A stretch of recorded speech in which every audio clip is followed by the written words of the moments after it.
Gracias, por favor, con cada empieza, recuerden que tienen que poner la cámara. Ahí está José en el laboratorio. Y Armando y Juan. Y Osvaldo está afuera, no me frío, Osvaldo. Y está afuera. Bueno, es un gusto verlos. Vamos a comenzar con una lección y damos lección a la clase. ¿Eh? Querido Padre, te damos gracias por este día, gracias Señor por tu fidelidad, tu bondad, a la manera en que manifiestas tu amor para con nosotros, Señor, y gracias porque tenemos la oportunidad, Señor, ahora de estudiar tu palabra, de estudiar los salmos, especialmente el Salmo 1, te ruego que nos dé tu sabiduría para poder acercarnos al texto con reverencia, Señor, sabiendo que es inspirado de parte de ti. Padre, que vamos a aprender ser instruidos para vivir en conformidad, Señor, a lo que tú demandas en tus palabras. Gracias por cada uno de los hombres que están aquí. Bendice esta clase en el nombre de Jesús. Oramos. Bueno, hoy estamos ya en clase vamos a ver el Salmo 1. Hoy tienen que leer las páginas del 127 al 141 de Spoken y páginas 107 a 112 de Pagan. Si ustedes saben inglés y decidieron leer Coach, no es que tenían que leer otra vez esa cantidad de páginas, sino que tenían que leer lo correspondiente. O sea, si tienen que leer todo lo que Ross vivió acerca del Salmo 1. Si decidieron, ¿cuántos de ustedes leyeron Ross para hoy? 1, 2, 3, 4, 5. Ok. ¿Qué les pareció, Ross? ¿Les gustó? Sí. ¿Sí? Más o menos. Bueno. Y hoy tienen que venir preparados para la traducción oral del Salmo. ¿Bien? ¿Todos traducción al Salmo? Sí. Sí. Excelente. Bueno, antes de meternos en lo que es el Salmo 1, déjenme terminar de cubrir el material de la vez pasada, que tiene que ver justamente con una introducción general a lo que es la poesía hebrea. Pero después de que vimos ahora las características literarias de los salmos, vimos también algunas figuras retóricas que son preeminentes en el libro de los salmos. Antes de entrar al Salmo 1, quería ver solo dos cuestiones más, o una cuestión más en realidad, que es el título de los salmos. Así que esto seguimos con la introducción a la poesía hebrea. Antes de meternos al Salmo 1, quería tocar rápidamente los títulos de los salmos. Porque creo que es importante, quiero que conozcan cuál es mi postura, si no la conozco. Títulos de los salmos. ¿Cuántos salmos tiene el Salterio? 150. De los 150 salmos, por ejemplo, estamos leyendo los salmos en la Septuaginta, me hubiesen dicho 151, ¿no? Porque la Septuaginta tiene un salmo extra, por si no lo sabían, que justamente cuenta la historia donde David gana a Goliat y celebra la victoria. Entonces, si alguna vez quieren leerlo, en la Septuaginta no hay 150, hay 151. Pero en la versión que nosotros tenemos, del texto masorético, nosotros tenemos 150 salmos. De esos 150 hay 116 que contienen títulos. Hay 116 salmos de los 150 que contienen títulos con información que varía, ¿no? Incluye algunas veces información de quién es el autor, o sea, la paternidad literaria es lo que llamamos eso. Algunas veces, algunos de estos salmos tienen información de trasfondo histórico. Y la mayoría de estos salmos tienen o contienen algún elemento de nota musical, ¿okay? Alguna información que tenga que ver con referencia a la música, ¿sí? Esos son los tres componentes más comunes que vemos en los títulos de los salmos, de los cuales 116 tienen títulos, superescripciones. Ahora, siempre surge la pregunta, y lo van a ver cuando estén estudiando en algún comentario o en alguna clase, y la pregunta es, ¿son acaso los títulos de los salmos inspirados? Cuando Pablo dijo que toda la escritura es inspirada por Dios en 2 Timoteo 3:16, ¿estaba incluyendo los títulos de los salmos, sí o no? Esa es la cuestión. Esa es la cuestión. Hay mucho debate sobre esto. Y trata justamente de los libros de los Salmos porque los libros de los Salmos presentan este tipo de superescripciones arriba del material o del cuerpo del pasaje. Algunos estudiosos, por ejemplo, niegan que estos títulos, suscripciones o epígrafes, como quieran llamarlos, títulos, suscripciones o epígrafes, sean parte de la composición original de los Salmos. Por ejemplo, si ustedes leyeron la introducción de Samuel Pagán, se van a dar cuenta rápidamente de que Pagán niega la inspiración de los títulos de los salmos. Por ejemplo, él señala, en la página 32, él dice, los títulos fueron añadidos a través de los años para ayudar en las dinámicas cúlticas y contribuir a la formación educativa de las comunidades de la fe. ¿Sí? Para él, no son inspirados, sino que vinieron mucho tiempo después para ayudar a la comunidad de la fe a justamente a saber cómo, o ayudarles con el dinamismo cúltico, de qué manera debían ser cantados, de qué manera debían ser, o con qué tipo de instrumentos debían tocarse estos salmos. Entonces, para Pagán, él niega la inspiración de estos títulos salmos. Ahora, es interesante, si ustedes leen, él nunca defiende esta postura. Él simplemente niega la inspiración de los títulos de los salmos, pero él nunca sostiene o defiende dicha afirmación. Y eso es problemático. ¿Okay? Usted tiene que ser capaz de ver si un autor defiende su afirmación o solamente lo toma por sentado porque la comunidad escolástica lo hace de esa manera. Y nunca presenta opciones o realmente una defensa profunda de por qué lo hace. Tremper Lachmann, ¿sí? Si tienen su introducción al Antiguo Testamento, juntamente con Raymond Lillard, llegan a la misma conclusión. Ellos dicen en la página 79 del 80 de su introducción al Antiguo Testamento, dicen, la mejor solución es considerar los títulos como tradición temprana confiable en cuanto a la autoría y marco de los salmos. Los títulos, sin embargo, no deberían tomarse como originales o canónicos. Es decir, nosotros podemos agarrar una tijera y podemos cortar esa sección de la Biblia y no es ni quitarle ni restarle al salterio, porque no es ni canónico ni inspirado para Tremper Lachmann ni tampoco para Raymond Dillard. ¿Okay? Ellos dicen que son confiables, o sea que probablemente contienen alguna tradición temprana de quién era el autor de ese salmo. Pero dicen, no son inspirados y ni siquiera canónicos, o sea, si lo queremos sacar está bien. ¿Okay? Pero la verdad es que no existen razones legítimas para defender esta postura. No hay razones legítimas para defender, para negar la inspiración de los títulos. Por ejemplo, Lachmann y Dillard, en su libro, dicen que los títulos no son inspirados o no son originales porque se escribieron en tercera persona. Salmo, Mismor le David, Salmo de David, cuando huyó de Absalón y bla, bla, y continúa. ¿Okay? Ahí está escrito en tercera persona. Una de las razones por la cual, esto sí lo hace bien, tanto Lachmann como Dillard, por lo menos nos dan razones. Pagán ni siquiera nos da razones para defender su postura. Lachmann y Dillard tratan de defenderlo y presentan varias posturas o varios pensamientos, afirmaciones. Una de las razones o cuestionamientos que ellos hacen para negar la inspiración de los títulos de los salmos es porque están escritos de tercera persona. Él dice, sí, en esencia, si David hubiese sido el autor, él no hubiese escrito en tercero, hubiese escrito en qué? En primera persona. ¿Qué les parece ese argumento? Habría que ver la lámina, cómo se utiliza. Esa es la lámina, ¿verdad? Sí. ¿Qué les parece ese argumento?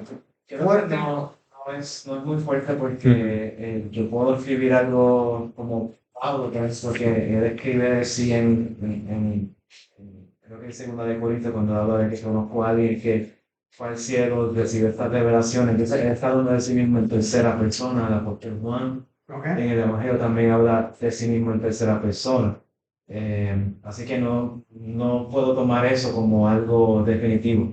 Correcto. Es como dando más bien. O sea, tiene un punto, pero no lo veo como de que Un jaque mate. Sí, definitivamente no puede ser inspirado. Federico. Pienso que dentro de el género literario de los salmos son cánticos que te van a ser cantados y van a ser recibidos por alguien. Y es como, a ver, son una ilustración contemporánea que no necesariamente la puedo imponer, pero cuando escribimos un trabajo que alguien más es el que lo va a leer, como yo soy Federico y Sí. porque tengo conciencia de que no va a ir a una audiencia muy familiar necesariamente. Está bien. Entiendo. Sí. Entiendo que, bueno, creo que Ross también decía justamente eso, como el punto que Fede está diciendo, pero en el tiempo donde se escribieron los salmos. Entonces, evidencia externa, sí, en ese momento la Lamed se utilizaba en primera persona, en tercera persona, pero siendo el autor mismo, externa, y también a ver cómo se usaba en aquel momento. Sí, sí. Sí, creo yo que el argumento, aunque es válido tratar de esa manera, creo que no es muy débil. Abundan, ya como mencionó Roberto, abundan las evidencias de que especialmente los antiguos autores se referían a sí mismos en tercera persona. Era común. Por ejemplo, en la literatura clásica no hay la menor duda de que Jenofonte fue el autor de la Anábasis, aunque él escribió en tercera persona, ni que Julio César, cuando ustedes leen las guerras gálicas, él escribe en tercera persona también. Entonces, era común en la antigüedad escribir en tercera persona, a pesar de que yo era el autor de dicha composición literaria. Además de esto, tenemos evidencia tanto en el Antiguo como en el Nuevo Testamento. Ahí Roberto dio evidencia de Pablo, dio evidencia de Juan. Pero incluso si vamos al Antiguo Testamento, vemos en ocasiones de que Jehová habla de sí mismo en tercera persona. Aunque él es el que está hablando. Déjenme darles un ejemplo claro. En Eclesiastés también me expresado, ¿sí? Sí. Entonces, Miren acá Éxodo. Éxodo capítulo 20. No se ve acá. Lo voy a leer solamente. Éxodo capítulo 20, versículo 1. Y habló Dios estas palabras diciendo: Yo soy Jehová tu Dios, que te saqué de la tierra de Egipto, de casa de servidumbre. Acá tenemos a Jehová hablando en qué. Yo soy Jehová, que te sacó. Primera persona. ¿En qué contexto es Éxodo 20? Los 10 mandamientos. No, noten cómo comienza. Jehová hablando en primera persona. Saltamos al versículo 7. No tomarás el nombre de Jehová tu Dios en vano, porque no dará por inocente Jehová al que tomare su nombre en vano. Noten que Jehová es el que estaba hablando y acá está hablando de sí mismo en qué? En tercera persona.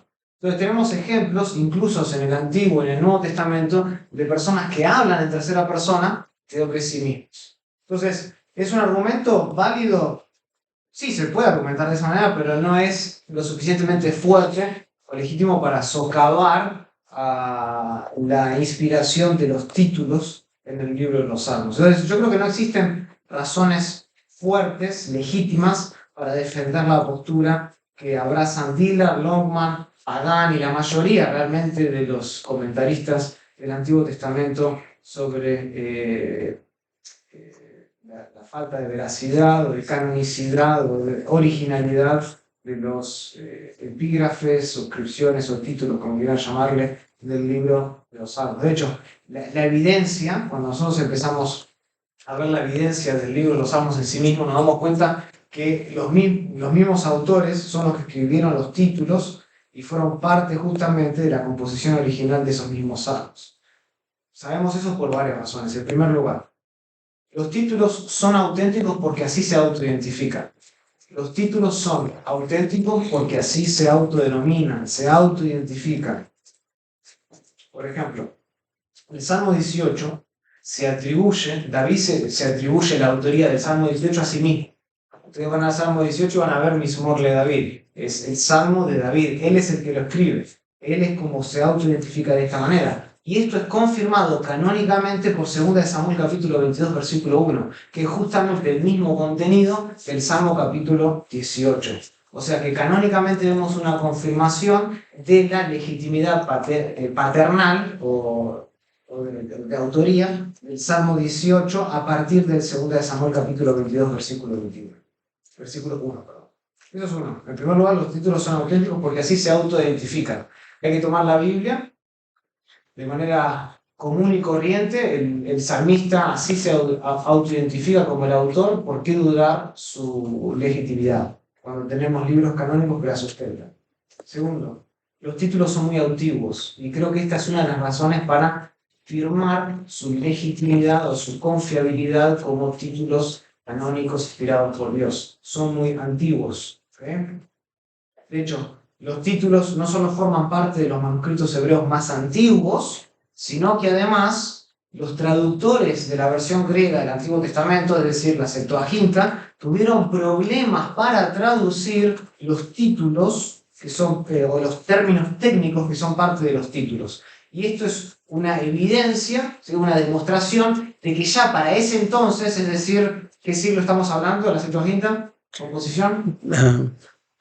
Entre el 3 y el segundo antes de Cristo, sí. Ya para el 3 y el segundo antes de Cristo, ya estas personas que estaban traduciendo haciendo una versión griega del Antiguo Testamento tenían problemas para realmente saber qué es lo que significaban los términos técnicos de los títulos de los salmos, sugiriendo o indicando que estuvieron ahí hace mucho tiempo, no que fueron agregados mucho tiempo después, como dice Pagán, para ayudar con la liturgia. Si fuera así, ellos no tendrían que tener problemas. ¿Por qué?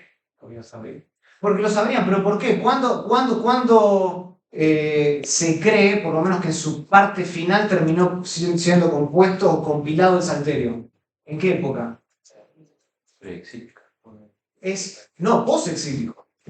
Post-exílico. Si estamos hablando probablemente siglo V, siglo IV, o sea, no hay mucho tiempo entre cuando realmente se terminó en su forma final el Salterio y cuando se empezó la traducción griega del Nuevo Testamento, del Antiguo Testamento. No deberían tener problemas para traducir estos términos técnicos, ¿sí? Si hubiesen sido agregados en aquella época. Pero si fueron agregados cuando fue hecha la composición literaria, es decir, en la época de David, entonces eso ya crea otra clase de problema. Otra clase de problema. De hecho, la mayoría del tiempo, los traductores terminan transcribiendo los términos del hebreo al griego porque no saben lo que significan. Literalmente ellos no saben lo que significan estos términos, entonces terminan transcribiendo con palabras o letras, consonantes, vocales griegas, los mismos sonidos en hebreo porque no saben qué es lo que se quería decir. Y cuando querían traducirlos y no transcribirlos, los traductores elegían significados sumamente cuestionables. ¿Okay? Hasta el día de hoy los tenemos. Un ejemplo de esto es el Salmo 4. Salmo 4.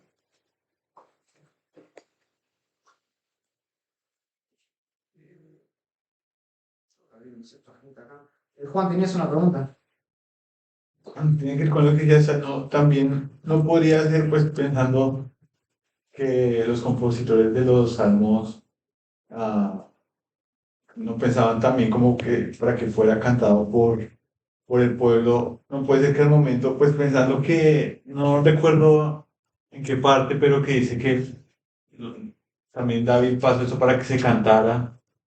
No podría ser también una posibilidad, creo que lo mencionabas, de que al momento en que lo pasó a algunos de los levitas o si le hubieran puesto en el momento, pues la circunstancia bajo la cual David lo escribió, pues pensando en que muchos de los salmos son pensados más no era un tema, pues como, no creo que los autores no lo tenían pensado solamente como un tema privado, sino para... Litúrgico. Sí, litúrgico. No podría ser también, digamos, que es una posibilidad de que no fue el autor del salmo, sino quienes lo recibieron, los levitas o los cantores.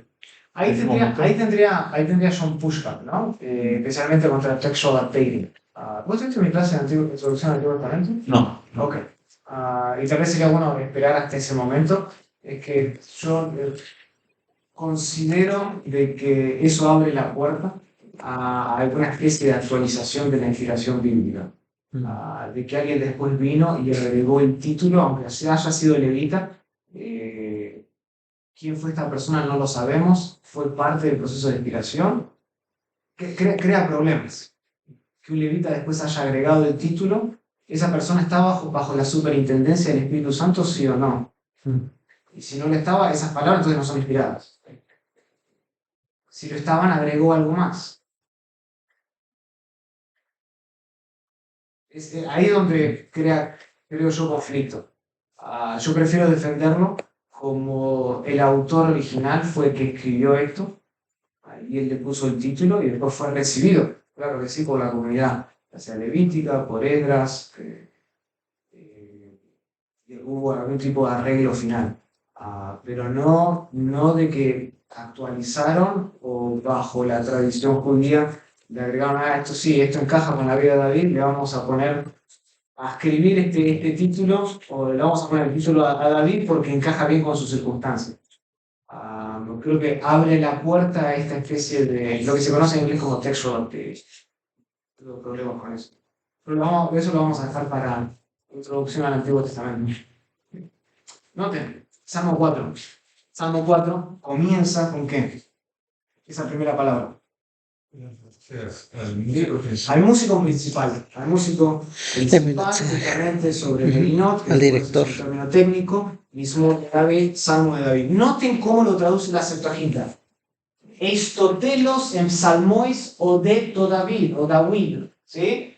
Por acá estamos bien, ¿sí? Salmo de David o Oda de David, o que encaja más o menos con Mismor de David. En Salmo entiendo lo que está queriendo hacer, no es tan técnico como realmente lo que significa Negliot, ¿ok? Pero trata de por lo menos traducirlo con algún término musical, pero no con la primera frase. Eistotelos. Eistotelos, ¿qué significa eso? Eis es Hacia. hacia ¿Totelos qué es? Telos.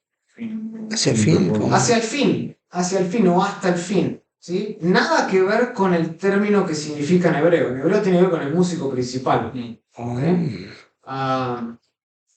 Acá este es un claro ejemplo, como también lo vemos en el Salmo 46, en el Salmo 58, de ejemplos de traductores de la Septuaginta que en vez de querer transcribir, quieren traducir lo que ellos entendían por ese término tan antiguo, que no sabían lo que significaban, y terminan poniendo una traducción que es errónea. Y a raíz, y acá podemos ir ya en la historia de la traducción y en la importancia de la traducción y conocer realmente los idiomas originales, San Agustín de Hipona y otros más llegan a interpretaciones erróneas del Salterio a causa de Eistotelos, a causa de esa frase. A causa de esa frase terminan haciendo o una versión cristocéntrica del Salmo, ¿sí? Porque esto habla del fin, ¿okay? Lo terminan atando con Cristo, o tratan de ponerlo sobre, o leerlo sobre un ente escatológico a raíz de esa mala traducción. Y ahí ya tendríamos material para un paper, y para ver cómo en la historia algunos abusaron de estos títulos o quisieron hacerlo mejor con lo que tenían en aquella época sin tener acceso a la Biblia hebrea. ¿Okay? Pero este es un claro ejemplo de que estos términos, como el primero, el músico principal, era un término antiguo y ya para el tercer, segundo siglo no se conocía el significado. ¿Okay? Tenían problemas para traducirlo. Por tanto, los títulos de los salmos fueron escritos mucho antes de que las versiones griegas del Antiguo Testamento comenzaran a circular en el siglo III a.C. Mucho antes ya estos títulos debían ser parte de la composición original. De hecho, no se dispone de ninguna evidencia textual de que los salmos carecieron alguna vez de títulos.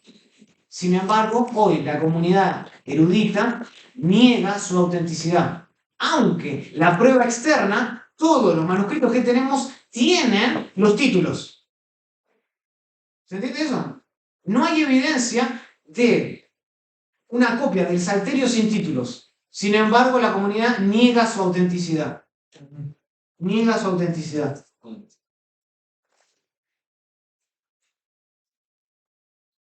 Lo increíble es que tanto Lockman como Tiller dicen eso en su introducción y sin embargo están del otro lado negando la autenticidad. Ellos saben que no hay ningún ejemplo, ninguna evidencia externa, ningún manuscrito que no cuente con los títulos y sin embargo lo siguen negando. ¿Cuál es su motivo? Tienen varios, tienen como tres razones, pero la verdad no son muy buenas. La mejorcita es la que dije, la de que los títulos están escritos en tercera persona, pero es muy débil el argumento. Es muy débil el argumento. Los otros dos no los recuerdo, tendría que ir atrás y volver a leerlos, pero la verdad es que no son fuertes. No son fuertes. Pero esto también es el resultado de la alta crítica. Hoy donde, por ejemplo, se niega que Pedro haya sido también en el Nuevo Testamento el autor de Pedro, el primero y segundo de Pedro, ¿no? aunque el documento dice que el autor fue Pedro. Porque eso es normal en la alta crítica dudar de la veracidad del texto como lo tenemos. Sí, aunque hay evidencia como que interna también de que lo escribí. Interna como externa, ese es mi punto. Hay evidencia interna, el texto nos dice que fue escrito y canónicamente, por ejemplo, con el Salmo 18 y 2 de Samuel 22, tenemos noción de que encajan, ¿ok? Evidencia interna y evidencia externa de que no hay manuscritos que no tengan los títulos. Y este problema de que las traducciones, la más antigua, tiene problemas para traducir los títulos, quiere decir que existían mucho antes del tercer siglo. ¿Por qué dudar su existencia? O como parte de su composición original. Por último, otra razón por la que yo creo que los títulos son originales es porque son autoritativos, ¿sí? El Nuevo Testamento asume la inspiración e inerrancia de los títulos de los salmos. El Nuevo Testamento asume, toma por sentado la inspiración e inerrancia de los títulos de los salmos. En Mateo capítulo 22, versículo 41 al 46, cuando Jesús defiende su divinidad, alude al hecho de que David mismo fue quien escribió el Salmo 110. Jesús, de su boca, dice que David fue el autor del Salmo 110, como el Salmo 110 identifica. ¿Se entiende eso? O sea que si Jesús creía que los títulos eran inspirados, sigan conmigo el razonamiento, los cristianos que somos los seguidores de Jesús debemos confiar en la veracidad y la legitimidad de los títulos. ¿Cuál es el pasaje de Mateo? Mateo 22, del 41 al 46. ¿Cuál es el salmo que él sigue? 110. Salmo 110, Mateo 22, perdón. 41 al 46.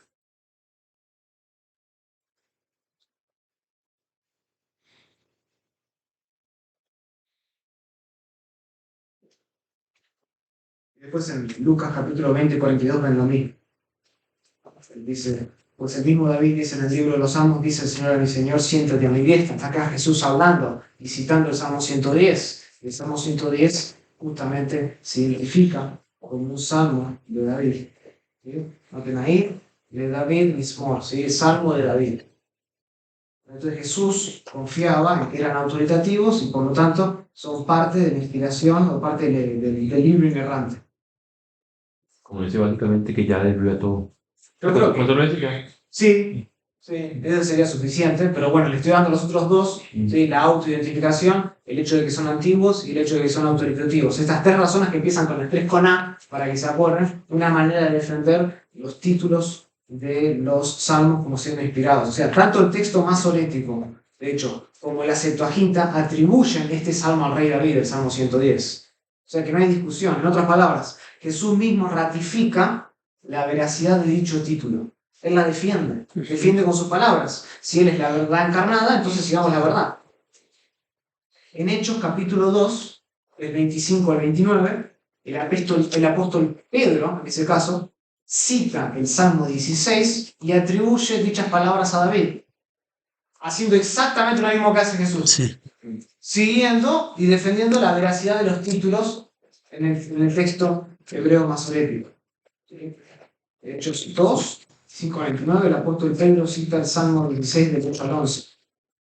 Otra vez, esto concuerda con el texto masorético y concuerda también con la Septuaginta, la versión en otro idioma más antiguo del Antiguo Testamento. O sea, todo esto indica que los títulos de los salmos son canónicamente auténticos, históricamente antiguos e inequívocamente autoritativos. ¿Okay? Todo esto indica que los títulos de los salmos son canónicamente auténticos, históricamente antiguos, porque tenían problemas de traducirlo en la versión griega, e inequívocamente autoritativos, porque Jesús y Pedro lo defendieron así.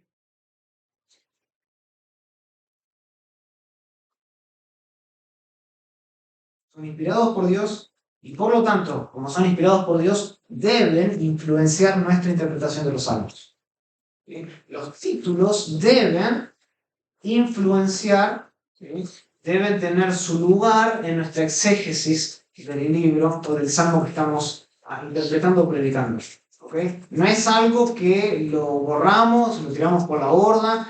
De hecho, ustedes van a ver que muchas veces el versículo 1 comienza con el título incluido en el texto hebreo. Lo que pasa es que en la versión en español o castellano hemos sacado el superescrito y lo hemos puesto como si no fuese parte del cuerpo original, cuando sí lo es. Entonces, a la hora de predicarlo, a la hora de interpretarlo, tomen esa información que aparece en el título como inspirada. Sí. Creo que a veces fue una mala pasada los títulos que tienen malas porciones de la escritura, porque ciertamente esos no son inspirados, por ejemplo, en los evangelios, pero cuando vamos al Salmo, el que no conoce el título tampoco. Perdón, no entendí lo primero que dijiste. En los evangelios, Sí. hay, en nuestras Biblias traducidas, hay superscripciones. Sí. Y a veces como que no ayuda mucho cuando llegamos al Claro. Salterio, encontramos no solamente el título del santo, sino el superescrito, y pensamos que tampoco es inspirado. Sí. Sí. Sí, muchas veces, claro, la gente está acostumbrada a leer los títulos que aparecen, ya sea de cualquier traducción, de Reina Valera en otras secciones, y si eso no está inspirado, los títulos tampoco es cierto. Sí. Entonces hay que enseñar también esto a la gente. Lo interesante es que incluso en el Salterio tenemos el título de la edición en castellano, después vendría el superescrito en hebreo y después empieza el versículo 1. Hay como dos títulos consecutivos. Y hay que enseñar a la gente a tomar esa información, ya sea histórica, ya sea de paternidad literaria o de nota musical, como autoritativamente inspirado por Dios. ¿Está bien? Viene a mi mente, perdona, el Selah que aparece también, ese también es inspirado, ¿verdad? Sí. Y digo esto porque a veces aparece fuera del cuerpo en nuestras traducciones. Sí. Aparece fuera del... Sí, pero es parte del texto Pero- profético. Ok. Habiendo dicho eso, rápidamente, los quiero introducir a la teoría de Thurston. ¿Alguien conoce la teoría de Thurston? No. ¿No? Tiene que ver con los títulos de los salmos. ¿Okay? Por eso es tan importante que lo veamos ahora. La teoría, lo salmos con Thurston, Thirtle. La teoría de Thurston. Esto es importante. Esto es muy, muy importante. Según James William Thurston, ese era su nombre, cualquier tipo de nota musical en los títulos de los salmos corresponde al salmo que le precede inmediatamente. ¿Escucharon? Según James Thurston, cualquier nota musical, no estamos hablando de paternidad literaria ni información de trasfondo. Estamos hablando de la nota musical. Cualquier nota musical que aparezca en el título pertenece al salmo que precede inmediatamente y no al salmo que le sigue. Él desarrolló esta teoría en el año 1904 y lamentablemente pocos han sido los que han interactuado con su descubrimiento. Que para mí no está equivocado, al contrario, creo que le dio en el clavo y voy a demostrar por qué. Pero, y después hay otros que sí han escrito, por ejemplo, Bruce Walker ha salido en su defensa, pero es interesante que nadie habla acerca del tema. En 1904 él ya había desarrollado este sistema y había teorizado, pero creo que lo llamamos la teoría de Thurston, deja de ser teoría cuando uno muestra la evidencia, de que la nota musical en realidad no pertenece al salmo que le sigue, sino al anterior. O sea, no estamos hablando de la información de autoría, no estamos hablando de la información de trasfondo histórico. Estamos hablando de las notas musicales, Cualquier información musical pertenece al salmo que le precede inmediatamente. Ahora, para sostener esta teoría, Thurston fue a Habacuc capítulo 3. Habacuc capítulo 3. Porque en Habacuc tenemos un salmo en el medio de una profecía, o en el medio de una prosa, si quieran llamarlo. Habacuc está escribiendo y de la nada él va a hacer lo siguiente. Habacuc capítulo 3, él va a introducir un salmo en su cuerpo literario y él lo atribuye al mismo profeta con las siguientes palabras. Habacuc capítulo 3, versículo 1. Note que dice, Tefilá, oración de quién? Habacuc, ¿sí? Del Habacuc. profeta Habacuc Hanabí. sobre Sigionot. Siginot. ¿Ok? Eso es Habacuc capítulo 3, versículo 1. O sea, en medio del cuerpo de Habacuc, él introduce un salmo. Ujú. Un salmo. Esto está fuera del salterio, por eso es importante. Está fuera del salterio. Y antes de introducir el salmo, él pone información. Él nos dice quién escribe el salmo. ¿Quién lo escribe el salmo? Habacuc. Habacuc. Sin embargo, es interesante observar que la nota musical del salmo no viene en el versículo 1. ¿Saben dónde viene? Al final.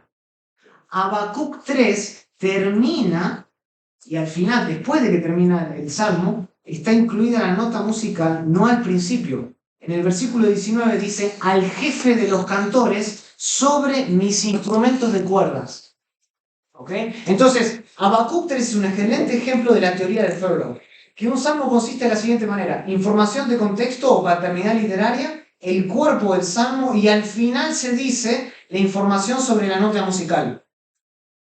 Eso quiere decir que quizá hay salmos que se les atribuyen notas musicales que no le corresponden a ellos. Correcto. Y por eso que hay algunos que es como... ¿Sí? Y nos va a solucionar algunos salmos que son problemáticos si tomamos los títulos en serio. ¿Ok? Otro ejemplo de esto, que ratifica la teoría de Thoreau, la encontramos en Isaías capítulo 38. Isaías capítulo 38, lo pueden anotar, versículos 9 y versículo 20. Van a ver la misma dinámica. En Isaías, en el medio del cuerpo de la carta, Isaías va a introducir un salmo. Y lo introduce primero con información sobre su paternidad literaria en el versículo 9. Y después al final, en el versículo 20, nos da la nota musical. O sea, acá tenemos dos salmos canónicos fuera del salterio que siguen este patrón. Eso es importante. Eso es importante. Esto quiere decir que toda la información musical está desfasada, por así decirlo, en el libro de los Salmos. Está fuera de lugar. ¿Ok? Está fuera del lugar. En realidad, cuando ¿aparece en el lugar correcto? Sí. Pero esa parte, que es la información, la nota musical, no pertenece al que le sigue, sino al que era antes. Antes, el que le precede. Al que le precede. ¿Ok? Y nosotros tenemos muchos ejemplos de notas o de salmos o de canciones que siguen este ejemplo. Por ahí no tengan la nota musical al final. Pero, por ejemplo, ¿se acuerdan? Éxodo capítulo 15. ¿Qué introduce Éxodo 15? ¿La canción de quién? De Moisés, ¿se acuerdan? Y justamente Éxodo capítulo 15, versículo 1, antes de introducir el salmo, antes de introducir la canción, nos da información acerca del autor. Jueces capítulo 5, versículo 1, lo mismo.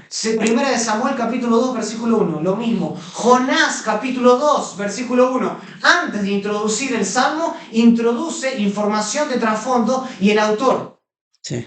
Si hay una constante en toda la Biblia, es que antes de los salmos siempre se da quién lo escribe y alguna información de contexto, no la nota musical. La nota musical, cuando lo vemos en Habacuc y lo vemos en Isaías, se da al final. Entonces, James Thoreau teorizó en el año 1904 que los salmos son inspirados, claro que sí. ¿Ok? ¿Están en la posición correcta? Sí. Pero lo que pasa es que la información musical no pertenece a ese salmo, sino al que venía antes. Está desfasado. Está desfasado. Y esta teoría, ustedes la pueden probar en cualquier... Abran el salterio y pueden ir a cualquier lado, funciona. Y nos ayuda a resolver varios problemas que surgen a raíz de las contradicciones que tenemos en algunos títulos de los salmos. Por ejemplo, ¿se acuerdan del Salmo 87 y 88?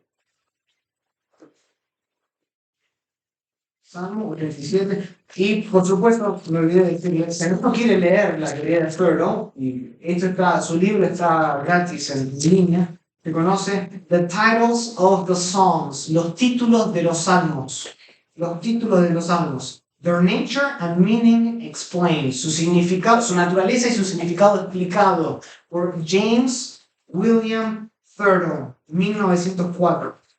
¿Okay? Otra defensa de esta postura más reciente es la de Bruce Walton. Sí. Perdón, Lucas, ¿pudieras volver a repetir el apellido, por favor? ¿Cómo se deletrea? Thirtle.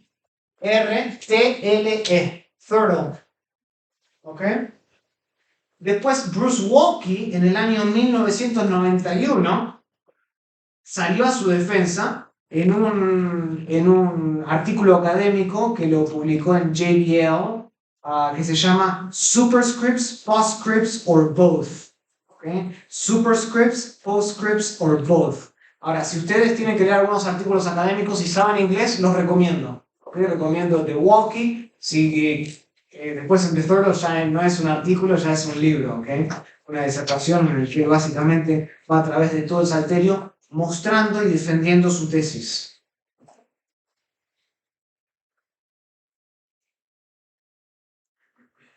¿Cómo justificamos eso, Lucas? Justificamos que El hecho de que la nota está en el salmo siguiente. sí. O sea, ¿cómo lo justificamos con el arreglo o la supervisión del Espíritu Santo en la colección? Es que el orden está bien, Ok, pero se interpreta mal. se interpreta mal. Ah, A la hora de codificarlo con los títulos y con los números, quedó con el título que le sigue y no con el que le precede. Debería haber un corte en la información del título. Y en el texto también está, o sea, va primero la nota musical y después el... Cada vez que la nota musical aparece primero, que ese es el caso, esa nota musical va con lo que el salmo anterior, y lo que viene después, que es la nota de información de trasfondo o la nota de autoría, sería con el salmo que le sigue. Entonces no afecta, no estamos tocando el texto, lo que estamos diciendo es que el corte Claro. debería ser después. Tengo una pregunta. El Salmo 51 lo dice para el director del coro Salmo de David, cuando después que se llegó a Betsabé, el profeta Natán lo visitó. ¿Ese le pertenece al Salmo? No, déjame mostrarlo con el Salmo Ok. 87 primero. ¿Ok? Salmo 87. Noten el Salmo 87, cómo empieza. A los hijos de Core, ¿salmo de quién? cántico. O salmo, perdón, mismor, y después dice shir, cántico. Y después comienza el salmo. Ese es el título. A los hijos de Core, mismor, shir. Noten cómo empieza el Salmo 88. El Salmo 88 dice shir, mismor. Sí. ¿Suena similar esto? Sí, Es lo que se dijo antes, el Salmo 87, solo que en orden inverso. Y después dice livne Korah, para los hijos para los hijos de Corá. Corá. O sea, es la misma información que se dio en el Salmo 87, solo que en orden inverso. ¿Ok? Pero noten que sigue. ¿Qué dice después? al músico Al principal. músico principal, para cantar sobre Malat, Masquil de Emán Esraelita. Este es un salmo problemático para nosotros. ¿Ok? Porque por un lado dice que fue por los hijos de Sí. Coré y por el otro lado dice que es un Masquil de Hermán Esraelita. Tenemos doble autoría en el título. Nos crea un problema si defendemos la inspiración de los salmos. Pero, según la teoría de Thoreau, no crearía ningún problema. El cántico Porque Salmo. cántico y salmo Le para los hijos de corresponde Coré pertenecería justamente al al salmo. salmo anterior, que es justamente lo que se dijo antes. O sea, en este caso, el uso de la inclusión, porque tenemos una repetición de a los hijos de Coré, salmo, cántico, cántico, salmo, hijos de Coré, eso es una inclusión, estaría fijando con precisión los límites de la composición literaria del Salmo 87.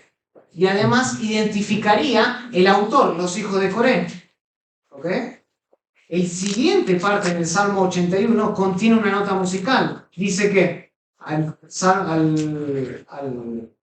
músico principal, ¿sí? Para cantar sobre Mahalat. Malat. ¿Sí? Para cantar sobre la Mahalat. O sea, según la teoría de Thoreau, todo este material, incluyendo eso, esto que dice a los hijos cántico, salmo, hijos de Coré, al músico principal sobre Mahalat, toda esa información pertenecería ¿a qué?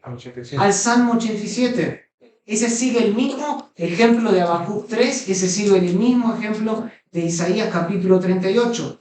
Y la última parte, Salmo 88, 1, sería parte del Salmo 88. ¿Ok? Corresponde con el 89, que es también un masquil. Es la Correcto. 89. Correcto. Entonces, esto resuelve de manera inmediata la aparente contradicción que nosotros tenemos en nuestra traducción en castellano, que atribuye la autoría del Salmo 88 a los hijos de Coré y a Hermán o a Emán el israelita. ¿Okay? Eso nos ayuda a resolver la aparente contradicción.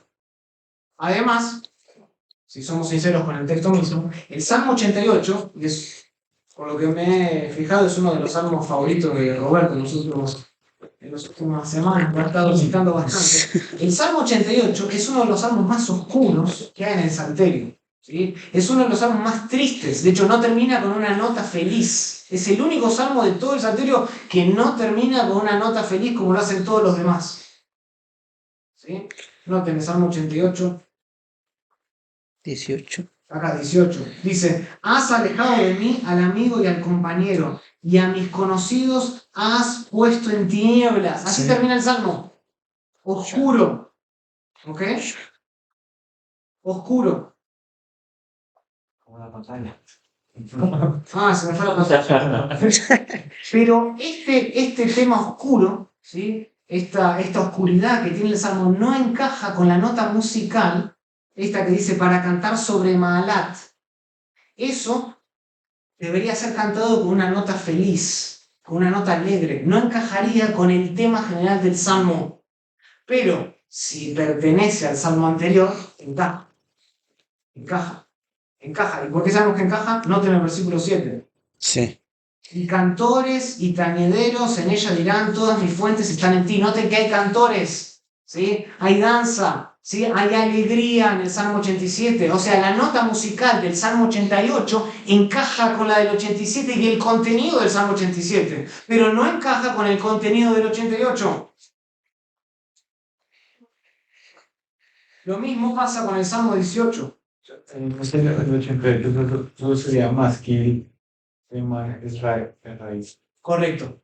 Eso pertenece, ese es el título propiamente hablando del Salmo 88. Así como el Salmo 89 también comienza con el mismo título. Todo lo que está antes es del Salmo 87. Noten, el Salmo 18. 18. El Salmo 18 es lo mismo, tenemos al músico principal, Salmo de David, siervo de Jehová, el cual dirigió a Jehová las palabras de este cántico el día que le libró Jehová de mano de todos sus enemigos y de mano de Saúl. Entonces dijo y comienza. Ahí cuando empieza al músico principal, ese músico principal pertenece al Salmo anterior. Pero cuando comienza Salmo de David y todo lo que sigue es del Salmo 18 propiamente hablando. ¿Ok? Y ustedes lo pueden agarrar con cualquier salmo. ¿Cuál me dijiste vos? 51. Salmo 51.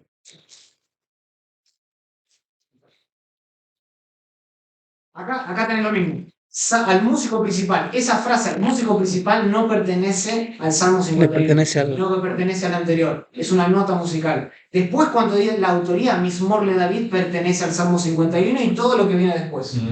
Sí. Entonces, no estamos trastocando el texto. Estamos diciendo que hay un desfase en la numeración. ¿Ok? Pero es lo mismo que vemos en los ejemplos de salmos canónicos que no están en el Salterio. Por ejemplo, Habacuc 3 e Isaías capítulo 38, 9 y 20. ¿Alguna pregunta? Sí, tengo una pregunta. Sí. Entonces, pues mirando todas las versiones, obviamente no siguen la teoría de, pero me imagino que ellos están siguiendo el texto masorético. Entonces, ¿ellos olvidaron dónde estaban las divisiones? ¿Quiénes son ellos? Los masoretas. Claro, tú tienes que recordar, no, los masoretas no es que olvidaron, sino que con el paso del tiempo hay tradiciones y después con el paso del tiempo viene todo lo que es la numeración. La numeración no es al mismo tiempo que los masoretas. Viene después. Entonces, el sistema de numeración viene después. El texto ha sido preservado por los masoretas. El problema es el corte del número donde está. No tiene nada que ver con la tradición masoreta ni con el contenido mismo. El contenido está bien. Lo que está mal es El lugar donde está. el lugar donde empiezan acá nuestras Biblias, 51. El 51.1 debería empezar acá. Correcto. Y esto debería ir al final acá. Y el 52 comienza también diciendo al músico principal, que le correspondería ya al 51. Correcto, y así sucesivamente. Entonces, no es que los masoretas se olvidaron, es que ellos lo preservaron al texto y lo preservaron bien, no lo tocaron, sino que después cuando se introdujo la numerología o la división de los capítulos con los versículos, ahí es donde se cayó en desuso o no estaban familiarizados con esto. Pero Thurtle, su nombre es un poquito difícil de pronunciarlo para mí, Thurtle demuestra sistemáticamente a través de todo el salterio que esto funciona.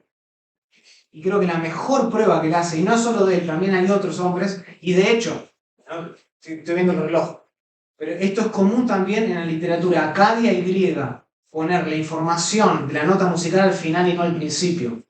O sea que cuando nosotros comparamos la salmodia, cuando comparamos los cánticos, ¿sí? No solo hebreos canónicamente, pero sino también con otra literatura comparativa semítica como el acadio, nos damos cuenta que tenían exactamente el mismo patrón. Título, información de trasfondo, salmo y al final la nota musical. Los griegos hacían lo mismo. Y creo que lo mejor que hizo Thurtle fue a mostrarnos Habacuc 3 e Isaías. Por eso están canónicamente así y han sido preservados bien. No hay un número, sino que aparece la información en el lugar donde tiene que aparecer. Igual que lo defiende y por algún motivo no ha sido no ha sido abrazada por los traductores o no ha sido considerada seriamente, pero creo que debería escucharse más de lo que realmente se lo hace. Y muy poca gente está familiarizada con esta teoría que cuando se mira la evidencia, creo que resuelve problemas y sistemáticamente funciona.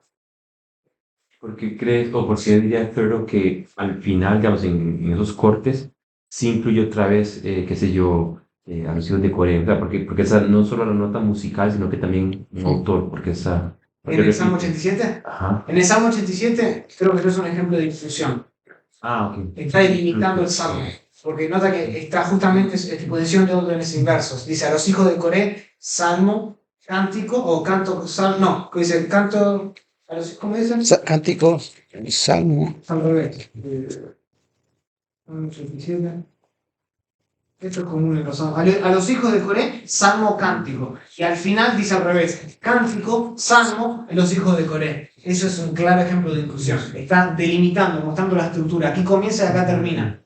No todos los salmos hacen eso. Algunos sí, este es uno de ellos. O sea, Lucas, Sí.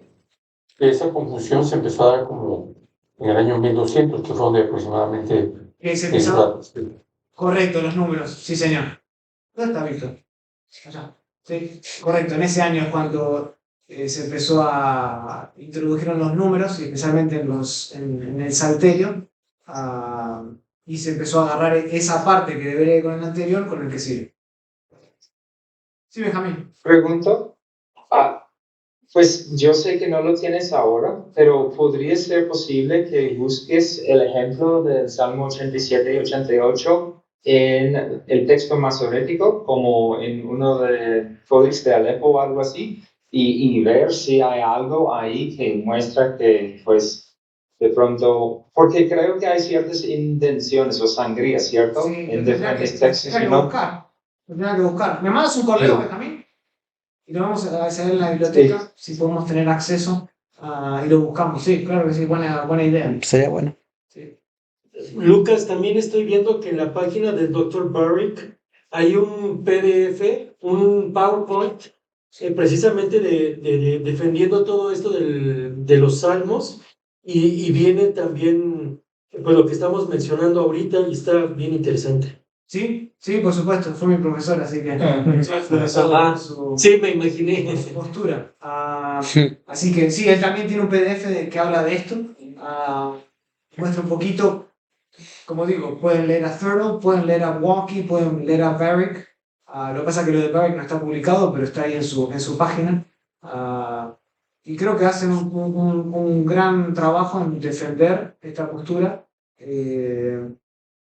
Que por alguna razón estas traducciones no han considerado. Me parece que resuelve algunos conflictos. digamos, para el que no considera los títulos como inspirados, ni fu ni fa, porque como eso no es inspirado, Claro. esté arriba o esté abajo no me importa. Pero al que sí lo toma como inspirado, resuelve un problema como es el 87 y el 88. Para nosotros, que tiene una doble autoría, ¿cómo es posible? Eso para nuestra exégesis es muy importante saber Es eso. súper importante. Y tiene sentido cuando tú empiezas a ver el contenido, las notas musicales. Eso quiere No decir, importa. eso quiere decir, Lucas, que el Salmo 23 que estudiamos el semestre pasado también se le aplica. Claro, Y, claro. o sea que, Pero no tiene el 4. Bueno, con eso vamos entonces. Me gustaría tener más tiempo de esto, pero no viene. Salmo 1. Salmo 1, entonces. Voy a introducir el Salmo 1. Quiero darles una introducción al Salmo 1. Con algunos salmos me voy a dar más tiempo que otros. Salmo 1 y Salmo 2 me voy a tomar ese tiempo porque son vitales para el entendimiento del Salterio. ¿Okay? Como ustedes saben, muchas veces el propósito de un libro de la Biblia se hace evidentemente por el mismo autor. Como en el caso de Juan, ¿se acuerdan? Que nos dice en Juan capítulo 20, 31, que Juan escribió ese evangelio ¿para qué? Y dice, para que creáis que Jesús es el Cristo, el Hijo de Dios, y para que creyendo tengáis vida en su nombre. En ambos lugares él usa el jiná, más un subjuntivo. Claramente un jiná de propósito. ¿Sí? O sea, hay dos propósitos por el cual, o se puede tomar como uno con dos elementos, por el cual Juan escribió su evangelio. Para que creáis, algunos dicen para que continuáis creyendo que Jesús es el Hijo de Dios, y para que creyendo tengáis vida en su nombre. ¿Okay? Entonces, hay algunos autores que hacen evidente el propósito de por qué escriben el libro. Juan es uno de ellos. Sin embargo, y en el libro de Juan está al final. Sin embargo, la mayoría de las veces, el propósito general de un libro aparece ¿dónde? Al principio, o está implícito en el texto. El autor no lo deja tan claro, pero sí lo deja implícito en el contenido general del texto. Este es el caso del libro de los Salmos. Este es el caso del libro de los Salmos. Y como es de costumbre, el mejor lugar para recurrir al contenido o al propósito del libro está en la introducción. Esa es la introducción. De hecho, ustedes pueden ir a otros libros del Antiguo Testamento, por ejemplo, Proverbios, capítulo 1, del 1 al 7, en realidad es la introducción a todo el libro. Eclesiastés, capítulo 1, del 1 al 11, es la introducción y muestra el propósito de todo el libro. ¿Okay? Bueno, hay varios libros, y Salmos uno de ellos, que proporcionan